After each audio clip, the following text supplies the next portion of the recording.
Hello, my name is Lisa and I am from Lancaster. I am also an end-of-life certified doula. My name is Joelle Johns, and I am an end-of-life doula, and I'm also a board-certified chaplain, and I am the pastor at First Congregational Church in Princeton, Mass. I also have additional certifications in pastoral thanatology and grief counseling. What is a death doula?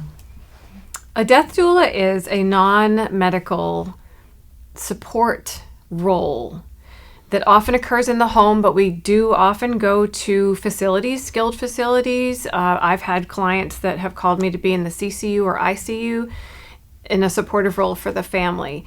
And what a death doula does is helps to normalize the death experience, help support the patient and their family and friends, and this is their family of origin or chosen family, to experience what is probably the hardest thing that they'll ever go through, but to experience it in not only a normative way, but also feeling very supported.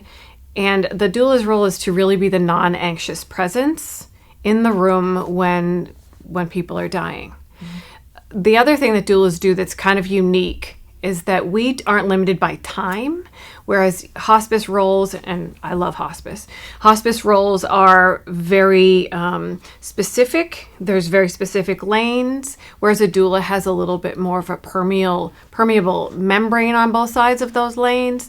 We also have the ability to stay longer. We're not limited by time. We're not limited by if we wanted to go, if the family called me at 2:00 in the morning because they were feeling very panicked. If I choose to be doing overnight stuff and that's part of our contract together, I could go.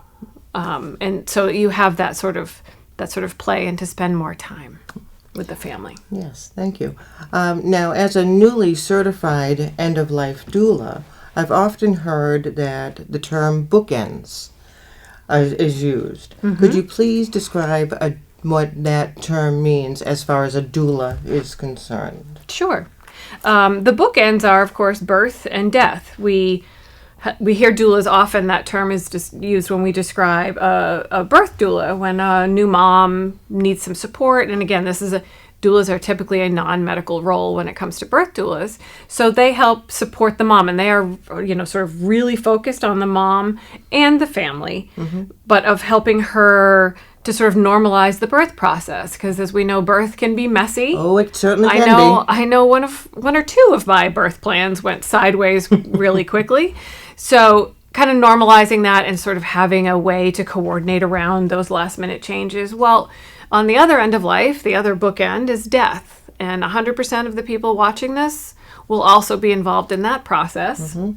And doulas, again, help to normalize the process and help to keep everybody sort of relaxed and moving through even the unexpected changes and some of the unexpected things that happen. So we do the bookends. So we have birth doulas, and then we have us who are the death doulas. Excellent. Thank you very much. Now, who should look into having a death doula? That's a great question. Death doulas are we're not really very well known, let's face it. That's right. So anybody who is facing a life-limiting or terminal illness, or their family members, can reach out to us. And sometimes even the consult that we do, we can do an initial consult, which sometimes answers a lot of questions and helps with those tricky navigation things. Right. Can help the family if they're not really able to bring us on board 100% at that time. So I do a lot of consult work. But the other thing is if hospice has come on board and the family is still feeling sort of lost, or the patient is feeling like they need a little extra support, that is where we can come on board and really add some support for that family. Excellent. Thank you very much. Now, you mentioned the word hospice. Mm-hmm. Could you please distinguish the difference between what hospice is and what palliative care is? Okay. Hospice and palliative care are sort of cousins. Hospice is end-of-life care when people have stopped seeking treatment. They have stopped seeking curative care. And palliative care is actually, and I should say, both cover psychospiritual, pain, social, so sort of a wide gamut, very much focused on symptoms. So palliative care, you can still be going for curative treatment. Right. You can still be going, like if you're, say, a cancer patient, you can still be going for chemo and things like that and receive palliative care, which helps to, ameliorate symptoms, things like constipation or pain or nausea.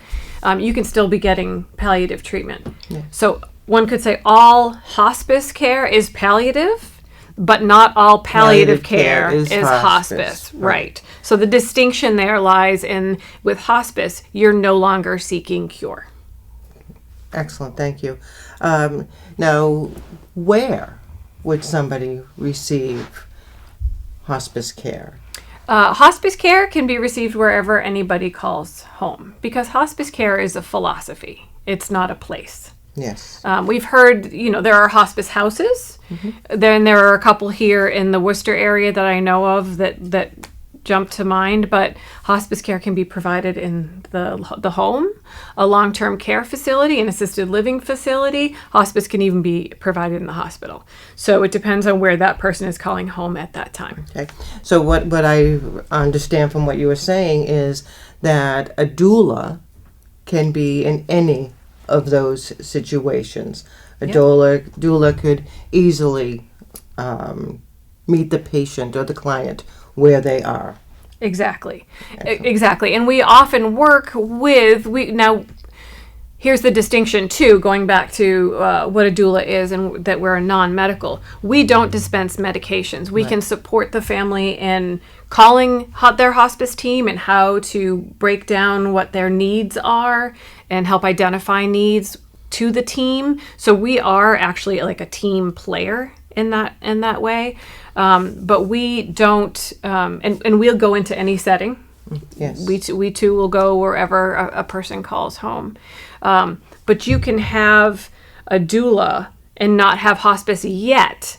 But most doulas encourage hospice when it comes time for symptom management and things like that. Mm-hmm. We can be a little further upstream, mm-hmm. helping to do things like planning and things like that. But when a person needs that in-home care and symptom management, hospice is highly encouraged.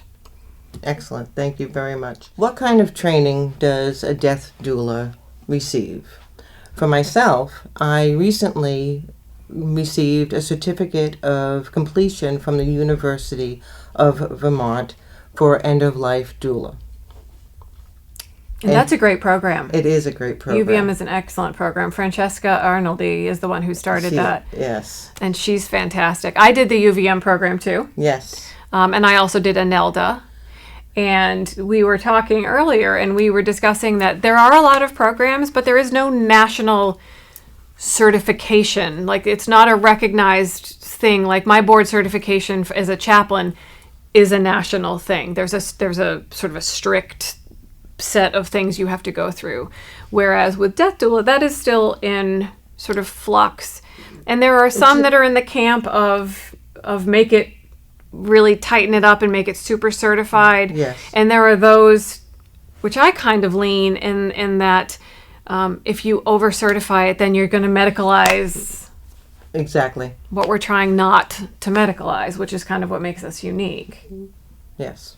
So that there's some tension in that space, because on the one hand, if you become certified and you go through sort of the same rigorous training process, you can maybe be third party billable down the line by insurance. But on the other hand, then there's all of the charting and everything that anybody who works for hospice, and I've been a hospice chaplain, will tell you that the charting takes up so much time that it can actually almost like drown out the time for patient care. So there's definitely there's no perfect answer for that yet, but the training programs, there's some really, really good ones. University of Vermont is one that I would recommend. Would you recommend that one? I would absolutely recommend that. Yes. INELDA, which is INELDA, they sort of started, they were really early on in the death midwife game.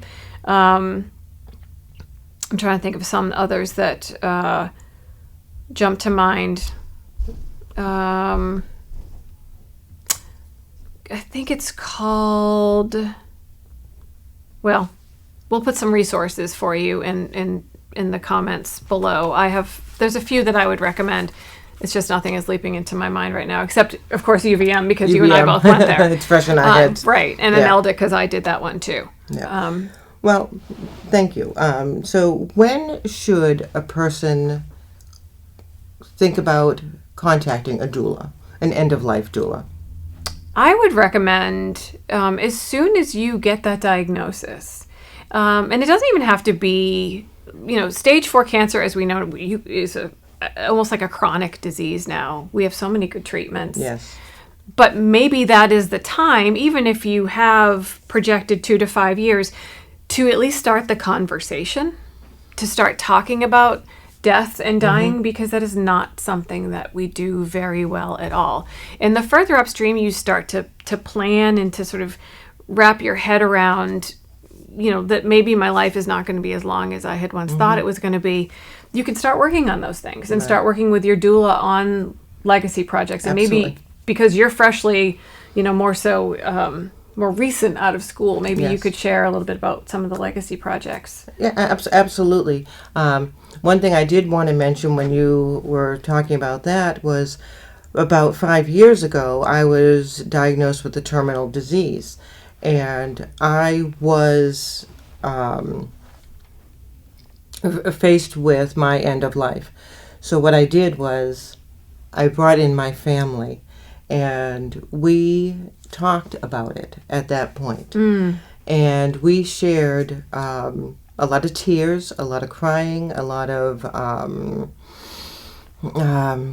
reflecting on our lives. But having that time at such a emotional moment, sharing with the family and discussing, made our process so much easier. And that is why, one of the reasons why I want to share this with other people, so they have that time that you were just discussing. You have the time to, speak with your family, your friends, so that everybody understands what your wishes are and what your desires are at the end of life. And that is so comforting. Yeah, and how impactful that you have that firsthand experience. Firsthand, and I did give everything away, but I had the opportunity to buy everything again.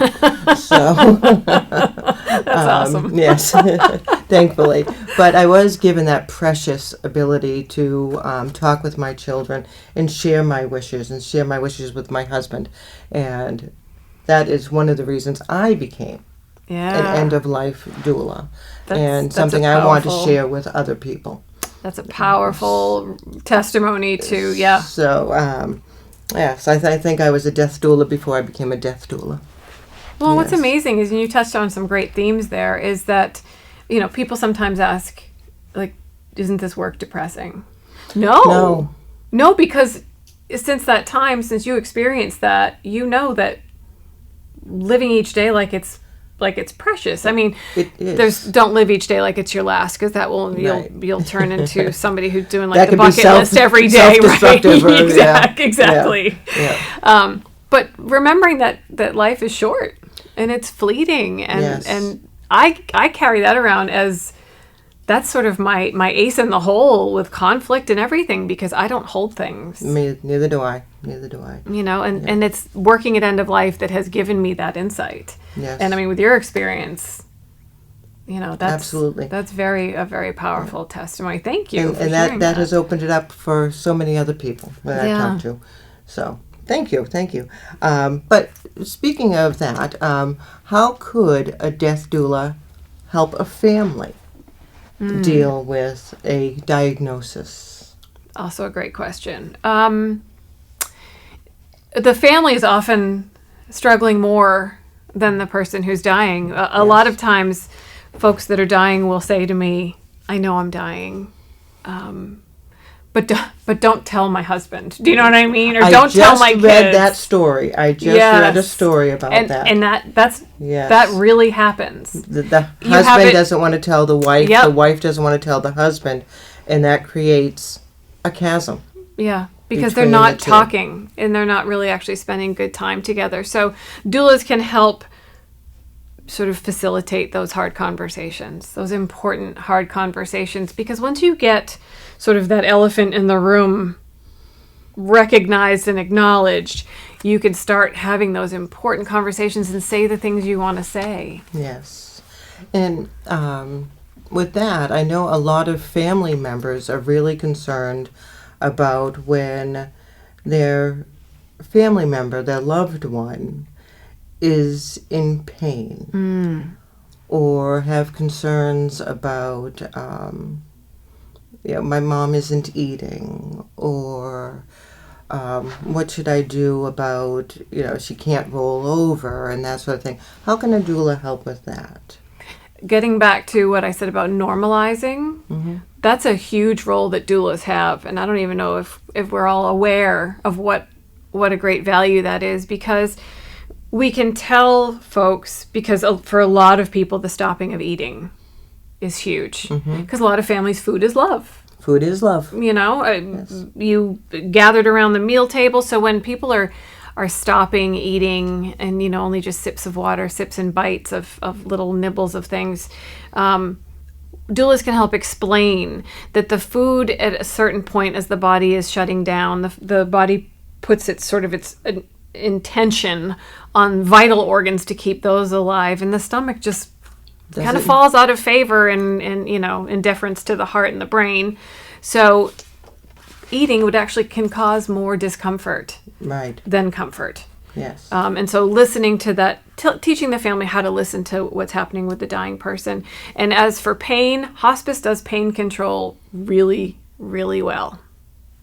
So keeping in touch with the team, but doulas can also tell people, because say somebody has slipped into sort of that unconscious state, how to look for grimaces, furrowing of the brow, nonverbal signs, agitation. Yep. Sheet picking, little signs that maybe they're having a struggle. And these can be communicated to the hospice team, and there can be med adjustments made. Again, doulas do not do the meds. Right. But we can help serve as almost like little translators between the family and the hospice team. Excellent. Now, as the time approaches, as a person gets nearer and nearer to death, what is a doula's role in that? Now, we've discussed, the family, and we've discussed the diagnosis. Now, the diagnosis is starting to run its course, and we're now at the final few days.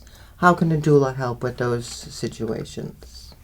Doulas are also great at helping normalize, again, we're hearing that word a lot today, normalize the process, the changes in breathing. Sometimes there'll be secretions in the throat that are distressing, very distressing for the family, but it's just because people lose their desire and ability to swallow. It's and it's not bothering the person who's dying, but it's very distressing for the family. So we can say, this is what's happening, and we can help with positioning, which can sometimes help move those out of the throat. We can let the hospice team know, because there are patches that can dry that up that they can put on. There's some oral meds, I believe, that can also help with that. But again, we can sort of say, this is what's happening. This is normal. They're not in pain because I'm not seeing, and we can list off what we're not seeing. And we can list some of the things we are seeing that indicate that this person is deeply relaxed. Yes. And just having that non-anxious presence. The calm is really, really important for families. Yes. One aspect of end-of-life planning that I am particularly drawn to is legacy planning. As I mentioned previously, that I had long conversations with my children and my family, and it created a desire in me to give them something from me at this point that they will have for the rest of their lives. not just little trinkets or things that I thought were important. I want to find things that are important to them, and I want to share that with them, whether that be writing them stories, writing letters, writing just recipes, doing a recipe book, doing a cookbook. We talked about being around the dinner table. People like to share their recipes. That's great. You'll get that recipe when I'm gone, type of thing. So legacy planning doesn't only help the person who is dying, but also the family. It brings on healing. It brings up conversations. It sometimes clears the air. Legacy planning is, I feel, fundamental in this process of dying. And a death doula is somebody who can look at it from an outside perspective and help the person dying come up with new ideas that they may not have thought of before. We're storytellers. We enjoy being there and listening to the stories, but we also want to help them share their stories with their family and loved ones. Yeah, I love the legacy projects, and Yes. I have done some things from the scrapbooking to spending time with somebody, and the children wanted me to let them know things that they might not know about their dad. So I did. I spent some time with this gentleman before he died, and I took all the things that he told me. I took copious notes while we were talking, and then I was able to put it all into a narrative, like a little story about sort of his life. I sort of wrote his biography in a way that maybe would be surprising to his family, and that was really That's fun. really neat. That's Yeah. That's very cool. And I think that legacy planning can also roll into planning for memorial services or celebrations of life. Right. Yes. And some have asked if doulas have a role in that, and I think that we do. Absolutely. Some people want to have a party before they go, Yeah, and we can help plan that. those are great. Those are great. We're seeing more and more high of energy. that. Yeah, those are great. Yeah. And also help planning the funeral, planning post events, and I find that very rewarding. It is, and I love the doula aspect that has sort of added a layer, because as a minister and a pastor, a lot of the services I do are fairly traditional, but I am seeing a trend of people not doing the wake and the funeral sort of like back to back right away. I've had some people wait a few months so that they can plan something that's really individualized, right, and something that's special and doesn't feel rushed, and everyone sort of had a chance to decompress, take that exhale, let be a little more creative. And because when you're in that acute space, I think it's harder, because funerals are really for the living. They are. But I do like that a person who is dying can help pick some of the music and help pick some of the readings. I did not like that yellow dress, and they put me in that yellow dress. That's exactly. You can pick out everything. Pick out everything. That's right. And that turns me back to, again, with my own family. Recently, my daughter's father passed away and died, and they didn't know his Social Security number. They didn't know where he wanted to go to be buried. They didn't know anything. It was a surprise to them. Oh, not a great surprise either. Not a great surprise, no. So they were really confused, and they were really unprepared. So what do death doulas do to help with that? What do we provide in the community? We help them prepare. We do education. And we do education, and we have resources that we can pull on, and we're that voice that says, it's going to be okay. Right. But we're all going to die. But we're all going to die. That's right. But it's going to be okay. And we can help you with it. Right. Yes. I like that. We're all going to die, and we can help you with that. That's right. And take from that what you will. That's right. Okay. But I do think that's an important thing, is that having some agency over planning your own service Yes. is It's something that we powerful. can help. It is very powerful. It's very powerful. All right. And what about creating an environment of peace for the person when they are getting into Vigil planning. Vigil planning, that's it. Vigil planning is one of doula's sort of expertise. And that goes everything from the music people want to be listening to while they're dying to the scents that are in the home. I worked at a hospice house down in Sarasota where they would bake cookies every day so that the house smelled like cookies. And they had a full kitchen so people could also have, if there's a comfort meal, even if they didn't eat it, it would be cooked for them so that they could smell it. Yes. And music is huge. That's a really big thing. Yep. How many people do they want in the room? Mm-hmm. Do you know doulas can help control? Do you want 20 that? people? Do you want one person? Yeah. And who are those people? Exactly. Who are the people you want in the room? Who are the people? Do you want candlelight? Do you want darkness? Mm-hmm. Do you want the windows open or closed?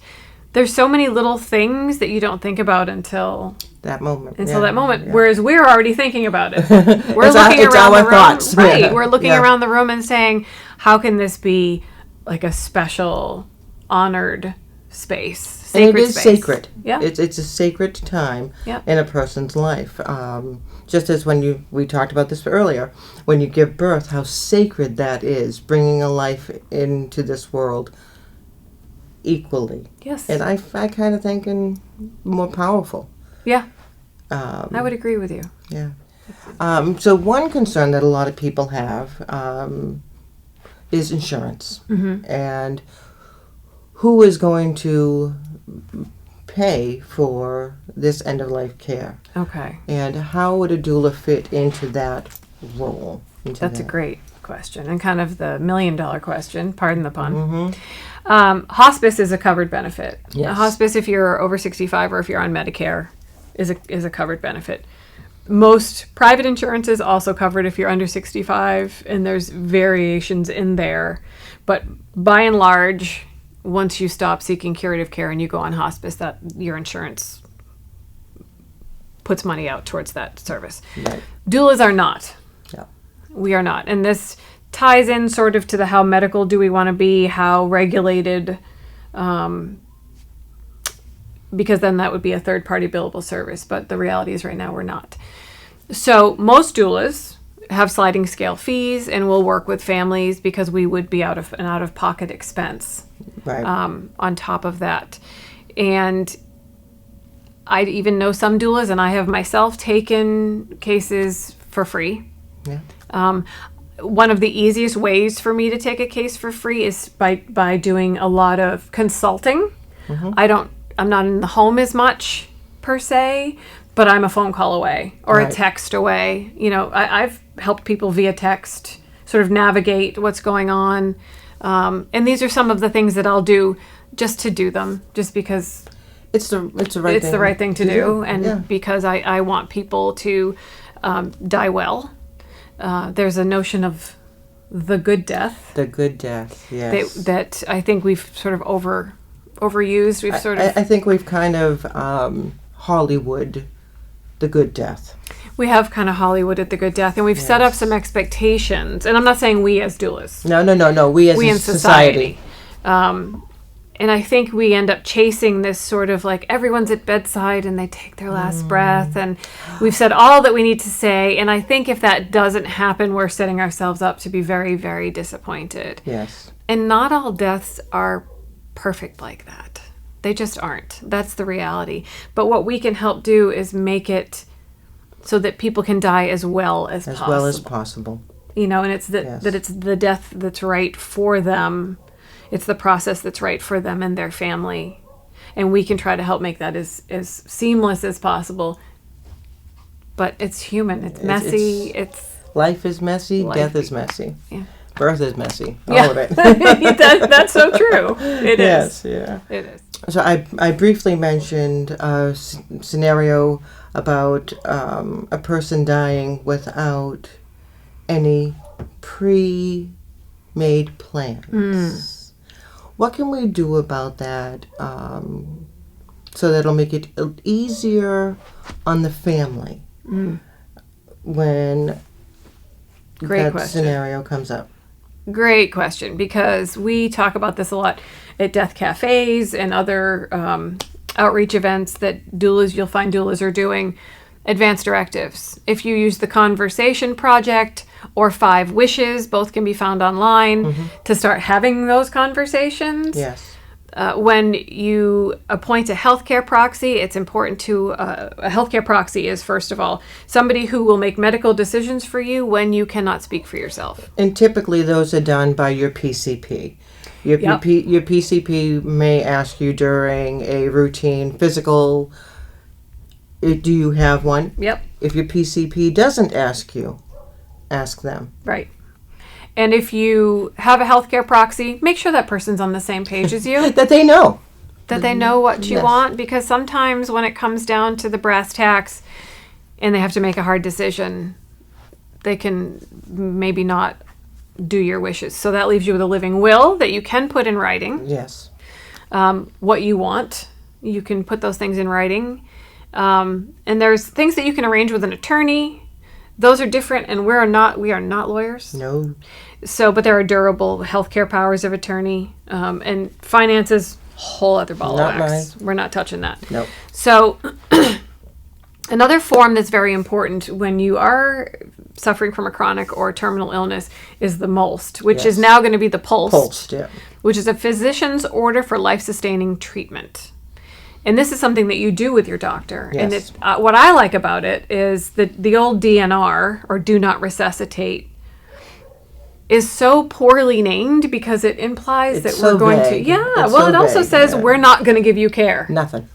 Right. So a MOLST, or POLST, like we're going to use in Massachusetts, you can be so specific. So CPR is not like you see on the TV show. If you are a frail person with... lots of disease process in your body, it's actually kind of violent. It's very...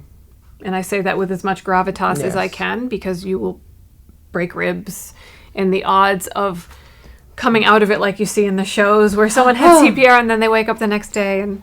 all is well. All is well. Just like a vague IV drip somewhere. That's not the reality. So, but you can determine that. That's part of the question on the POLST. Do you want artificial hydration, artificial nutrition? Would you want to be intubated?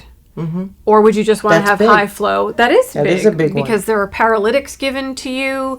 One of my fears, and full disclosure, is being intubated. Mm-hmm. Like, I don't know if I would ever want to be intubated. Yeah, I was. That terrifies me. Yeah. You know, and some people say it's a hard experience. It's a very difficult experience. Right. Yes. So if it's getting you through a crisis, excuse me, if it's getting you from, if you're in a car accident and you need to be intubated for like a small period of time to get you past that crisis so that you will recover, that's one thing. But when we're talking end of life, we're talking something that's breathing for you now. And then we get into the quality versus quantity. Are we just adding hours and days? Mm-hmm. That's right. To a pulse? Or do you know what I mean? And yes. I understand that it's a very scary time for people when they have to make these decisions, which is why doing these forms ahead up of time front, I cannot stress that enough, how valuable that will be for you and your loved ones in particular. Yes. But that pulse form has so many, you can be really specific, and there's even a spot on the bottom to get really, if you want to do something that's very unique to you, or you want to make sure that, yes. That there's no dogs or cats in your room, whatever, you can put that very, very specifically right in the bottom. Like no lavender diffused from, but you can put everything on this physician's order, and it has to be followed by any EMTs that would come to your house. Right. That's Whereas right. a DNR, and the whole other story, but they can also be revoked. If you say, you know what, I changed my mind, I want the full thing, you can revoke a post at any time. It's not written in stone. Right. So that's very important too, to know. Thank you. And you mentioned EMTs. Mm-hmm. Why is that so important? Another great question. Because if you are in the dying process and the family calls because you no longer have a pulse or you become completely unresponsive, and they call, all of the hospice stuff, if you're on hospice, sort of gets thrown out the window. Right. And what will happen is, if you aren't there to say, wait, no, I want to be here, I want to die at home. If you're not there to do that, the EMTs are going to err on the side of doing what they're trained to do. And God love them. I love our first responders. Right. They're amazing. But they're going to have to do that. And that takes a person, into a whole other medical trajectory again. And sometimes even out of the home, Right. where they wanted to be. So this is why that is so important. Okay. So let's talk for a moment about grief. How does a doula help with anticipatory grief? Well, anticipatory grief is that grief that we start to feel before the actual loss has happened. So some people start feeling this huge bolus of grief when they're diagnosed. Yes. Or when that diagnosis is shared with the family. The whole family sort of starts the grieving process. And doulas can support people through that by helping them to be intentional with their words and actions with the person who's dying. Spending that time saying those things, I love you, I forgive you, I'm sorry, thank you. Thank you. All of those things. And that really does help the grief process when you are able to start processing and processing in a healthy way before the death actually happens. And some doulas, not all, but many doulas do some follow-up work with the Yes. family with Yep. grief. And we also provide community resources to where there are grief groups and grief counseling. Yes. And that brings us back to, we are a support. We are here not just for the person who is dying, but also for the family. And the entire death the entire death circle around this person. And I really want to say thank you for being with us today and sharing what a death doula is and how we can better impact people's lives.